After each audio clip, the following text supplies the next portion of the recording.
In the quiet town of Hokandara, Sri Lanka, a family of 6 was brutally wiped out in one of the most horrifying crimes the nation has ever seen. On a single day in June of 1999, the Vitanagay family was murdered and assaulted while an entire neighborhood remained silent. What led to this cold-blooded massacre? And why did no one intervene? I'm Stephi Herft, and this is the Kold Case podcast.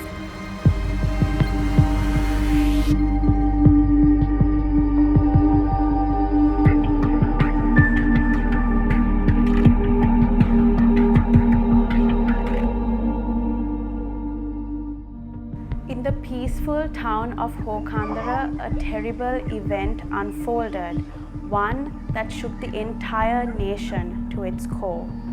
A family of 6 faced a horrifying massacre that left everyone in disbelief. Despite the agonizing screams of 6 that rang through this quiet neighborhood in Hokandara, there was only eerie silence, followed by cruel laughter, as a gang of criminals unleashed a brutal rampage that lasted hours. This is the case of the Vitanagay family, a family of 6 who were murdered and sexually assaulted in broad daylight, all while their neighbors stayed silent. The year was 1999, and 56-year-old 𝗙𝗪𝗃 Vitanagay had achieved it all: a happy, healthy family, wealth, and lush properties. He and his beautiful family of 5 lived in a house nestled in the midst of a housing scheme on the Hokandara-Athurugiriya road. 𝗙𝗪𝗃 and his wife 𝗖𝗹𝘂𝗃 were blessed with 3 beautiful educated daughters and 1 son. The oldest daughter, 𝗙 Priyangani, was an accounts clerk at Sumathi Publications. Chitra Dayangani, their second daughter, was a management faculty student at the University of Jayawardhanapura. Their third daughter, Nayana Damayanti, was an undergraduate accountancy student, and their son, Nisanka, was a technician employed at a nearby factory. 𝗙𝗪𝗃 and his wife, 𝗖𝗹𝘂𝗃, were said to be super proud of their children and their achievements. They were all educated, well-rounded individuals who had extremely bright futures and aspirations. Sadly, their lives would be cut short. Their dreams destroyed one dreary afternoon in June of 1999. On that fateful day, 2 members of the family had gone to court to settle a land dispute.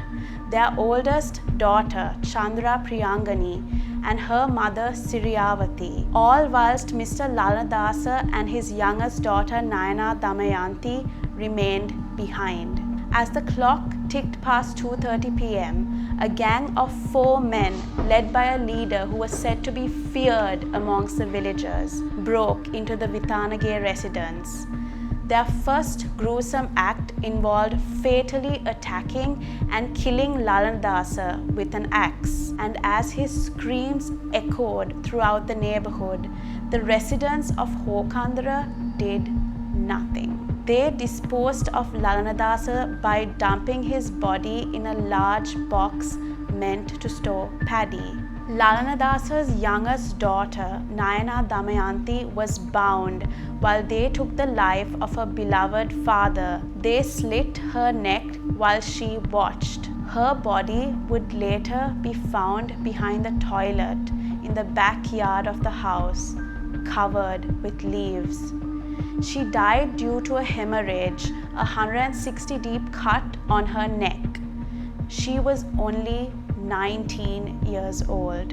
Following their heinous crimes, the gang then lingered within the house for approximately 2 hours until the remaining family members returned from court. They had absolutely no remorse for their heinous crimes.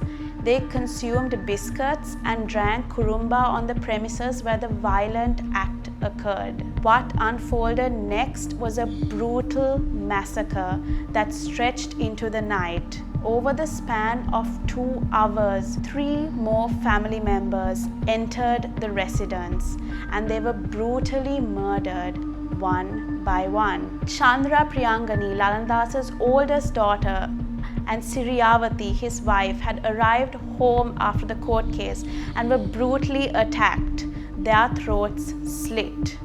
Their bodies would later be found bleeding from their necks. They also found a 6-foot-long blood-stained rag hanging from the wall of the corridor between the 2 bodies. What came next was truly heartbreaking and definitely unimaginable. Lalanadasa's second daughter, Chitra Dayangani, arrived home at around 5:30 p.m. only to find her 2 sisters and parents murdered. She was then gagged and tied to a bedpost while 3 of the gang members took turns sexually assaulting her. As her screams rang through the neighborhood, the residents of Hokandara still did nothing. Chitra Dayangani was strangled and then hung to death by the 3 men who had assaulted her, all while the neighborhood heard her screams and did nothing. Blood, condoms, and cigarettes were found beside her body. The final person to make their way to the scene of the crime was Lalanadasa's son, 𝗙𝗪𝗃𝗍 𝗔𝗔𝗃. Stepping into the house at approximately 7:30 p.m., 𝗔𝗔𝗃 was attacked.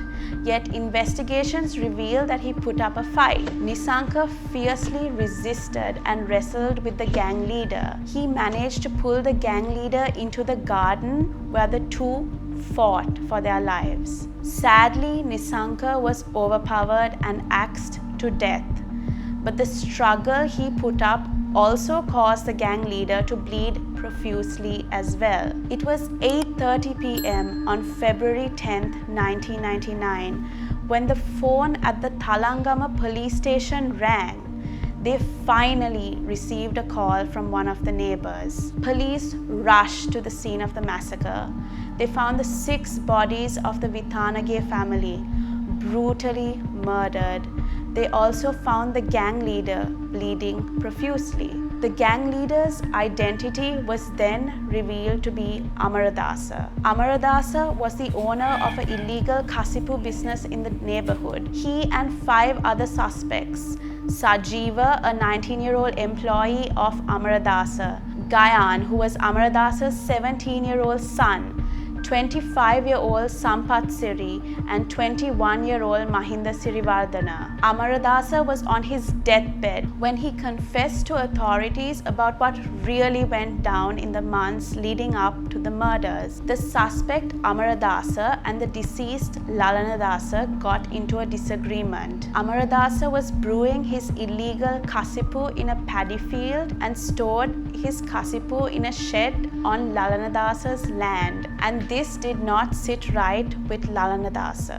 He wanted 𝗲𝗲𝗃𝗃 off his property. 𝗲𝗲𝗃𝗃 and his family were enraged and together with his household plotted the massacre of Lalanadasa and his family. It was said that 𝗲𝗲𝗃𝗃's wife came over to the house after the first 4 murders and stole all of the victims' gold, bangles, chains, and all valuables from the household. The 𝗲𝗲𝗃𝗃 family even had an exit plan. They were planning their escape to 𝗃𝗏𝗃𝗃 to start over after the murders. Their plans got foiled when 𝗲𝗏𝗃𝗃 was severely injured by 𝗔𝗔𝗃𝗃 during their struggle.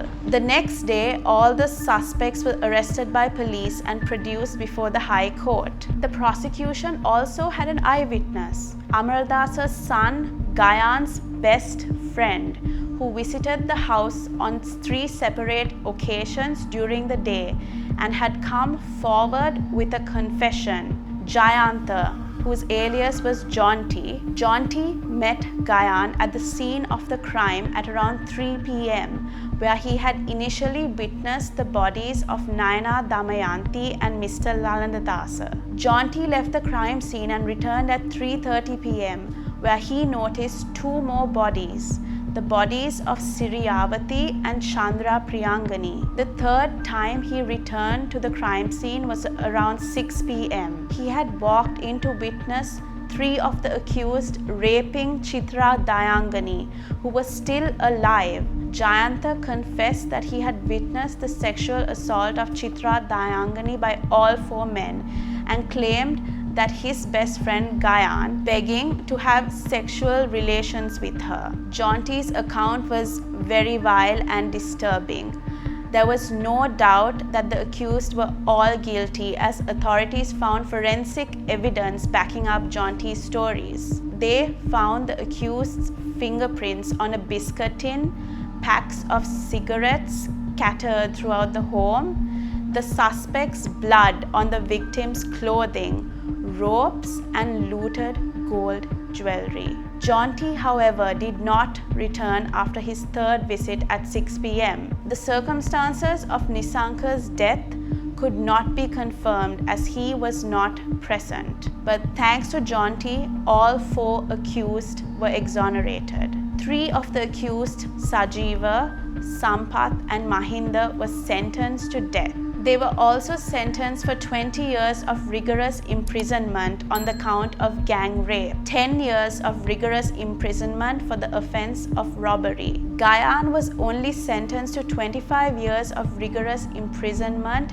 as he was a minor when this incident took place. Jonty also confessed to having accompanied Gayan due to their friendship and feared what Gayan would do to him if he told anyone of what was going on in Lalanadas' home. Gayan was actually released from prison earlier in 2022, and Jonty is said to be in hiding as he is fearful of what Gayan might do to him for revealing the events that transpired, the events that sent his entire family and friend unit to prison. What I feel is most baffling about this case was the neighborhood's deep-rooted hatred for the Lalnadasa family.